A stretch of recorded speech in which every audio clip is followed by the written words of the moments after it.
నమస్తే. Welcome to Journalist Scene. Medical కాలేజీలని టెండర్ల ప్రక్రియలో ప్రభుత్వం పీపీపీ అంటే P4 విధానాన్ని అమలు చేసే విధంగా, అంటే పబ్లిక్ ప్రైవేట్తో పాటు ప్రభుత్వం కలిపి అభివృద్ధికి సంబంధించినటువంటి అంశాల్లో ముందుకెళ్ళటానికి P4 విధానాన్ని తీసుకొచ్చారు. ఇందులో ప్రైవేటు వ్యక్తులతో భాగస్వామ్యం కావటం ప్రధానంగా. దానికి సంబంధించి ఈ మెడికల్ కాలేజీలని ఇప్పుడు ఆంధ్రప్రదేశ్లో 17 మెడికల్ కాలేజీలు తీసుకొచ్చాము. 17 మెడికల్ కాలేజీలు నిర్మాణం చేశాము. 17 మెడికల్ కాలేజీల్లో పెద్ద ఎత్తున మేము సీట్లు ఇచ్చాము. 17 మెడికల్ కాలేజీలో పెద్ద ఎత్తున మెడికోల్ని రెడీ చేశాము. వాళ్ళ ద్వారా విపరీతమైనటువంటి వైద్య సేవలు అందిస్తున్నాం అనేది జగన్మోహన్ రెడ్డి కావచ్చు, అదేవిధంగా గత ప్రభుత్వంలో పనిచేసినటువంటి మంత్రులు, ఎమ్మెల్యేలు, ఇతర వ్యక్తులు కావచ్చు, లేదంటే జగన్మోహన్ రెడ్డిని ఎప్పటికీ నమ్ముతున్నటువంటి ఈ సోషల్ మీడియా పుల్లో, లేదు అంటే కనుక వైసీపీ భావజాలం ఉన్నటువంటి వ్యక్తులు, లేదు అంటే అమాయకులైనటువంటి కార్యకర్తలు, వీళ్ళు ఇంకా ఇప్పటికీ దాన్ని నమ్ముతూ ఉన్నారు. నమ్ముతున్న నేపథ్యంలో ఆయన మరొకసారి ఈ మెడికల్ కాలేజీలకు సంబంధించినటువంటి అంశాన్ని, అంటే మనం గత 5 ఏళ్ళలో చూస్తే చూస్తే నిట్కి ఎంతమంది ఎగ్జామ్ రాశారు, ఎంతమందికి మన ఆంధ్రప్రదేశ్లో మెడికల్ సీట్లు ఇచ్చాము, ఎంతమందికి ఉచిత సీట్లు ఇచ్చాము, ఎంతమంది పేదవాళ్ళు మన ఆంధ్రప్రదేశ్ ప్రభుత్వం, అదే గత ప్రభుత్వం చెప్తున్నటువంటి మెడికల్ కాలేజీలో ఎంతమందికి ఉచిత సీట్లు ఇచ్చింది, ఎంతమంది చదువుకున్నారు, వైద్య విద్య ఎంతమంది చదువుకున్నారు అనేది ఇదేమి ఎరగనండి, జనం ఎరగనటువంటి సత్యమేమీ కాదు. అంటే పోయే వాళ్ళందరూ కూడా, దారిని పోయే వాళ్ళందరూ కూడా ఆహా అనుకునేలాగా మెడికల్ కాలేజీ నిర్మాణం చేశామని, అసలు నిట్ రాసినటువంటి విద్యార్థులే ఆహా అనుకోలేనటువంటి పరిస్థితిలో ఆంధ్రప్రదేశ్ గత 5 ఏళ్లలో వైద్య విద్య అందని ద్రాక్షలాగా మారి వైద్య విద్యార్థులకి ఒక ఉరితాడులా నిట్ రాసినటువంటి విద్యార్థులకి ఒక ఉరితాడిలాగా, అందని ద్రాక్షలాగా ఆ వైద్య విద్యార్థి సీటు దక్కక, మెడికల్ కాలేజీలు పూర్తి కాక వాళ్ళ జీవితాలతో 5 ఏళ్ళు ఆడుకున్నారు. అరాకొరాగా సీట్లు ఇచ్చి మామా అనిపించి చేశారు.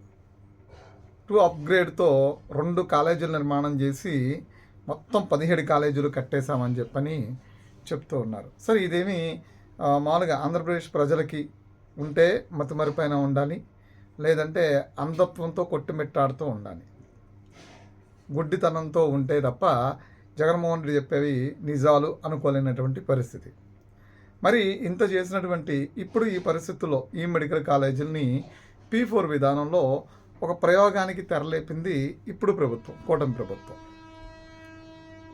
తెరలేపుతూనే దానిలో పేద మధ్యతరగతి వాళ్ళు చదువుకోవడానికి 50% సీట్లు ఏవైతే ఉన్నాయో వాటిని పుష్కలంగా వాళ్ళకి కేటాయించేదానికి కూడా చర్యలు చేపట్టారు. దానికి తగ్గట్టుగానే మొత్తం వైద్య విద్య అంతా కూడా, వైద్య కళాశాలలన్నీ కూడా నిర్మాణాలు జరగడమే కాకుండా దానికి తగ్గట్టుగానే సీట్లు కూడా కేటాయించేలాగా ప్రణాళిక సిద్ధం చేస్తున్నారని చెప్పుకోవచ్చు.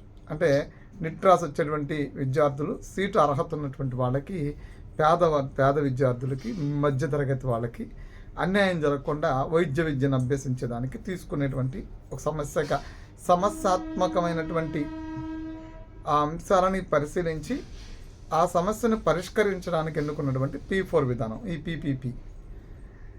దానిలో ప్రైవేట్ టెండర్లు పిలిస్తే, ఎవడన్నా వచ్చి టెండర్ వేస్తే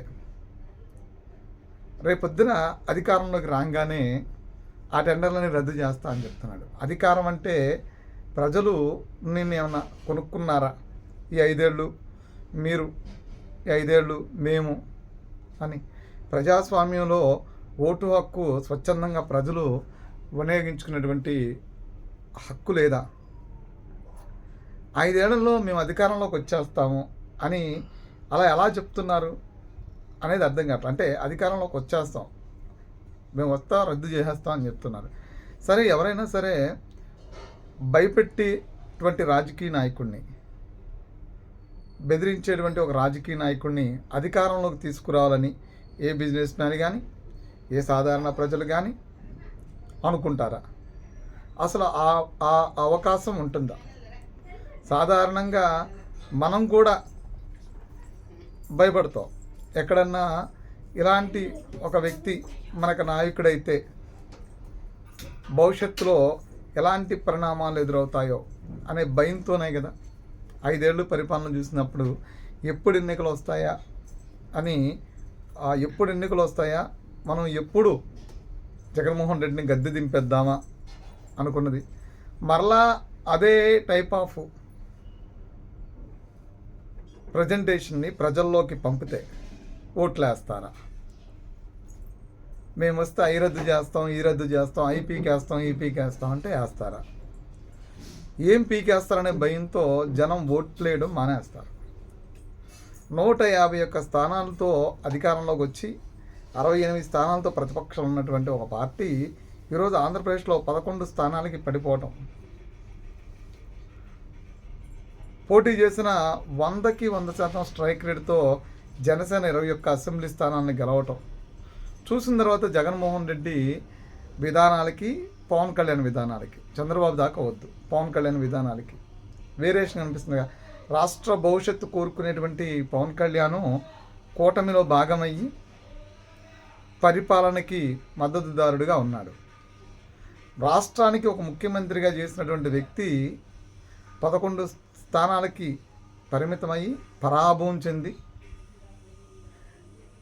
ఇప్పుడు మరలా అధికారం ఇస్తే